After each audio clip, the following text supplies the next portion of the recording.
tous et bienvenue dans ce briefing hebdomadaire sur le Forex de Point Break Trading. Alors, comme chaque semaine, on va commencer par le calendrier économique, histoire que vous ayez un point sur le calendrier économique. Je tiens juste à rappeler que cette vidéo, vous la voyez chaque lundi sur Steemit pour ceux qui sont inscrits à Steemit et qui suivent Point Break Trading sur ce réseau social qui est lié à la blockchain et aux crypto, donc c'est quelque chose de nouveau. Si vous visionnez cette vidéo sur YouTube, vous la verrez donc mardi, et je vous invite à nous suivre sur Steemit en cliquant sur le lien dans la description pour vous inscrire à Steemit. L'inscription prend une semaine, c'est gratuit, et vous pourrez nous suivre quotidiennement, et suivre aussi nos signaux et nos plans de trading quotidiens. Alors, cette semaine, on aura lundi, pour commencer à 11 h de suite, l'indice IPC de l'Europe, donc l'indice des prix à la consommation, l'inflation en Europe, on n'attend pas de variation, donc pas grand chose de prévu. Ensuite, mardi, on aura la minute du compte-rendu de la réunion de la politique monétaire du dollar australien et un discours de Draghi, président de la BCE, donc mardi, c'est surtout très important. Cette semaine, on a des grosses news par rapport à l'euro, donc ça va être assez important, surtout par rapport au scénario qu'on a actuellement sur EURUSD, ça pourrait beaucoup aider à savoir si on va casser les 1,16, enfin les 1,18 plutôt, pardon, ou si on va rester entre les 1,18 et les 1,14 avec une moyenne à 1,16 en général où on tourne depuis quelques semaines. Cette semaine risque d'être assez décisive.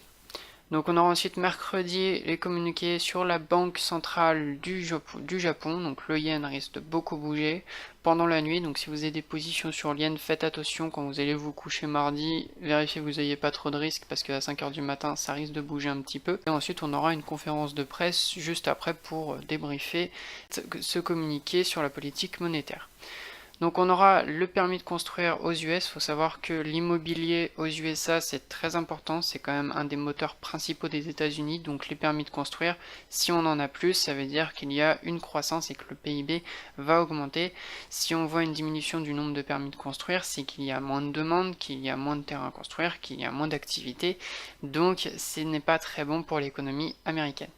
Donc ici on attend une légère baisse, donc toujours un dollar attendu en baisse, c'est pour ça qu'on est plutôt un petit peu vendeur actuellement sur le dollar. On a beaucoup de news où ils attendent des baisses et beaucoup d'anticipation baissière. Finalement c'est un petit peu mitigé et on ne sait jamais trop si ça va être haussier ou baissier. On est actuellement plus dans des ranges qui durent depuis quelques semaines, donc difficile de savoir quel biais on va pouvoir prendre pour ce début d'année jusqu'en fin 2018, donc ce début d'année scolaire on va dire. Ensuite, on termine mercredi avec le discours de Draghi, président de la BCE, donc un nouveau discours. Ça fait 2 discours dans la semaine, c'est quand même beaucoup, et on doit sûrement parler de tous les plans qui vont se faire pour cette fin d'année, et où en est un petit peu l'euro, sachant qu'actuellement, je vous rappelle qu'on a un taux d'intérêt de 0% sur l'euro, donc c'est vraiment très faible, et quand vous vendez l'euro face au dollar, vous faites du carry trading, donc vous gagnez de l'argent, sachant que le taux d'intérêt du dollar est plus élevé que le taux d'intérêt de l'euro, et sur une année, vous gagnez un petit pourcentage en taux d'intérêt, parce que vous épargnez dans une autre monnaie. Donc il faut savoir qu'actuellement l'euro il est vraiment poussé à la baisse, sachant qu'il n'y a pas forcément d'intérêt à en acheter et à investir dedans. Les banques centrales ne veulent pas le pousser vers le haut, mais il est quand même maintenu entre 1,14 et 1,25 depuis un bon moment, depuis bientôt un an. Donc ils maintiennent peut-être ces niveaux de prix pour garder une stabilité par rapport à l'économie et continuer de garder une croissance qu'on est en train de voir depuis un petit moment sur l'Europe.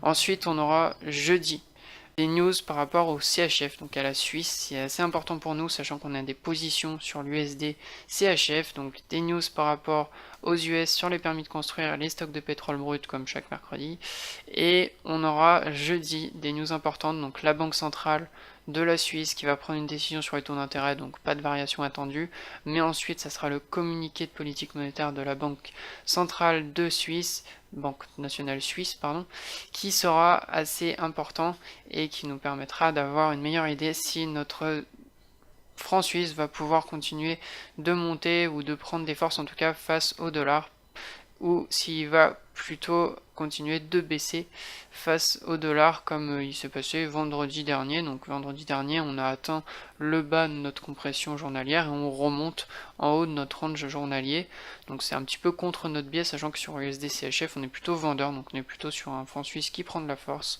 et un dollar qui perd en puissance. On terminera la journée avec les indices manufacturiers de la fête de Philadelphia et la vente des logements existants, toujours liés au logement et à l'immobilier aux US, donc assez important cette news, plutôt positive attendue, donc quelque chose de positif pour le dollar. Ouais, c'est une semaine assez compliquée, on a des news négatives attendues, des news positives attendues, et au final on n'a pas trop de biais clairs à avoir. Sachant que les stocks de pétrole brut, on attend une légère baisse, donc c'est pas une baisse énorme, ça veut dire qu'il n'y a pas eu une forte activité ces derniers temps et pas beaucoup de ventes, donc ce n'est pas très positif non plus pour les US, mais pourtant on attend une hausse de la vente de logements. Donc là encore on est sur une news positive, donc à voir cette semaine ce que cela va donner.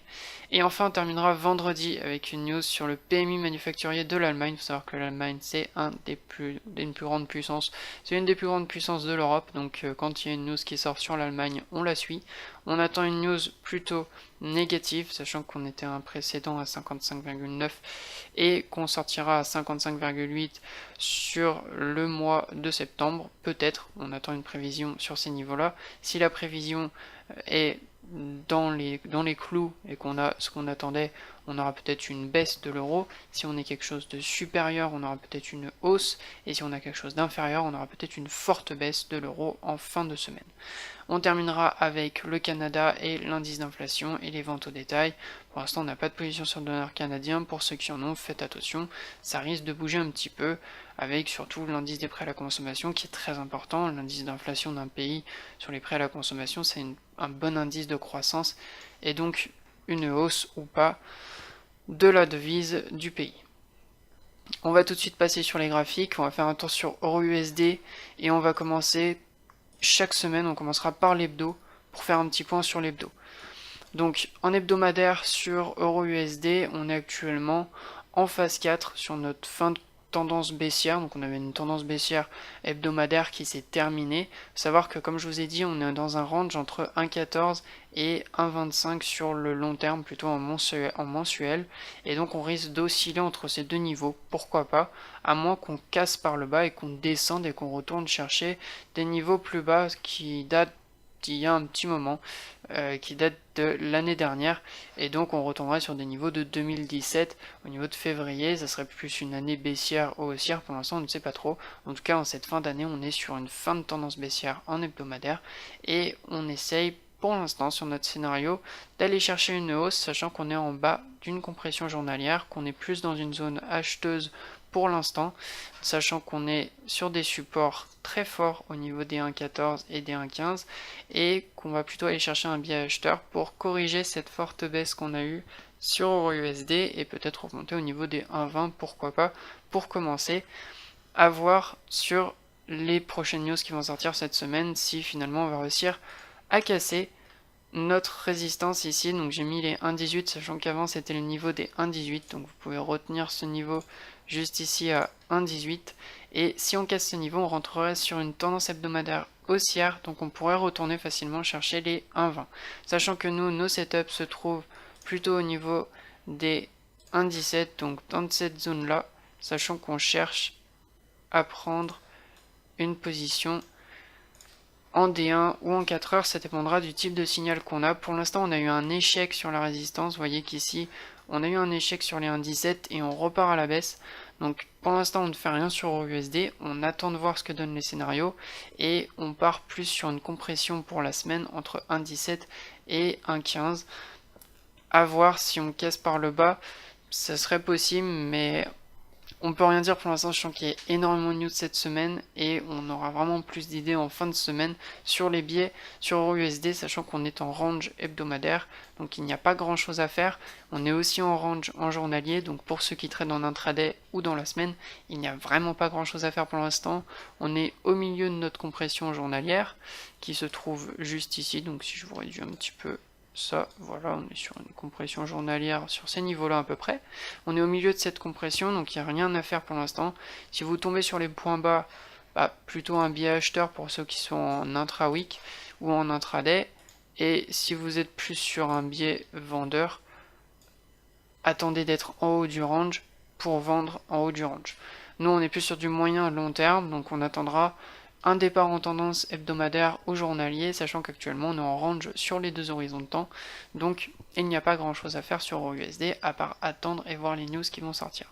On va continuer avec USD CHF, donc on va se mettre en hebdomadaire. Donc je tiens à rappeler que sur USD CHF, je vais vous mettre les bandes de Bollinger pour ceux qui aiment bien les suivre et qui ont fait la formation. Donc les bandes de Bollinger sont actuellement en phase 2 en tendance baissière sur USD CHF. Donc on a une bonne tendance baissière qui est partie. Si vous regardez, c'est très simple à voir, mais sur le long terme, on a quand même un gros range en mensuel avec deux niveaux assez clair entre les 0,94 et 1,02 à peu près, ça resserre vers les niveaux des 1, avec pour zone de milieu de range, tout simplement ces niveaux juste ici, voilà, sur les niveaux des 0,97 à peu près, où on se trouve actuellement. Donc actuellement, on est en position à la vente sur USD-CHF. Le premier signal qu'on a donné, il se trouvait sur une position vendeuse sur les points hauts vers 0,97 30, 0,87 20 pour ceux qui sont rentrés sur la position. Et l'idée, c'était de vendre le sommet d'un range journalier en anticipé pour pouvoir suivre la continuation de la tendance hebdomadaire et aller chercher le point bas qui est tout en bas. Donc juste ici, on a juste à aller chercher le bas ici en journalier, donc pas grand chose à faire, et l'idée c'est simplement de vendre jusqu'en bas sur des positions H4 et journalières, et pour ceux qui sont en intraday peuvent vendre en M30. L'idée c'est de financer vos trades et de rentrer le plus tôt possible en haut du mouvement, sachant que la tendance a déjà fait un bon bout de chemin, il reste plus grand chose avant d'arriver sur des nouvelles zones difficiles. Cette semaine, on va peut-être avoir justement des éléments importants par rapport aux news sur la Suisse et les États-Unis, avec beaucoup de news attendues et donc des résultats importants. Il faudra faire attention, éviter d'avoir pris vos trades au moment où les news sortent.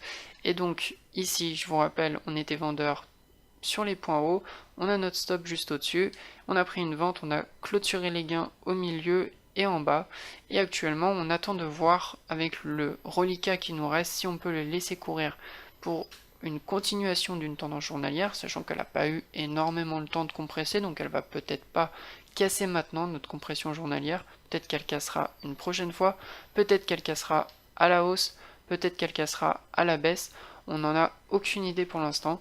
Tout ce qu'on sait, c'est qu'on a eu une tendance baissière la semaine dernière. Actuellement, on est en bas du range et on repart plutôt à la hausse pour la semaine. Donc pour l'instant, la compression journalière sur USD-CHF devrait continuer et je ne pense pas qu'elle va partir tout de suite. Pour l'instant, je ne peux pas non plus faire des fortes prédictions pour avoir des surprises par rapport aux news, mais en tout cas, on est sur un marché plutôt neutre pour l'instant sur les semaines qui viennent sur USD-CHF. On va laisser donc notre position courir et on verra bien ce que cela donne. Si vous voulez suivre la position et en savoir plus sur les plans, je vous invite donc à vous inscrire sur Steemit. Vous avez le lien dans la description et vous pourrez lire les plans toutes les semaines, publiés quotidiennement chaque jour, tous les matins entre 10h et midi pour avoir des plans et des suivis et des gestions de trade de l'entrée à la sortie complète. Voilà. On a fait un tour du calendrier économique, je vous ai fait un point sur les deux paires Forex qu'on est en train de suivre actuellement. Je vous invite dans les commentaires à me mettre une paire que vous voulez suivre et que vous aimeriez bien qu'on suive et qu'on suive pendant le mois et pendant 2 mois s'il faut ou 3 mois en fonction de l'intérêt qu'on peut porter à cette paire. L'idée c'est que vous mettiez dans les commentaires une paire que vous aimeriez qu'on suive sur les briefings hebdomadaires. On ne va pas forcément la suivre dans les positions qu'on prend sur les newsletters et les plans quotidiens qu'on publie sur Steemit. Si c'est très intéressant, on la suivra. Si c'est pas forcément très intéressant, on fera des points dessus pour le côté pédagogique et avoir des analyses supplémentaires à faire. Je vous laisse là-dessus, n'hésitez pas à laisser un j'aime à la vidéo, à partager autour de vous pour ceux qui sont intéressés. On se dit à très vite, c'était Ben, ciao et bye.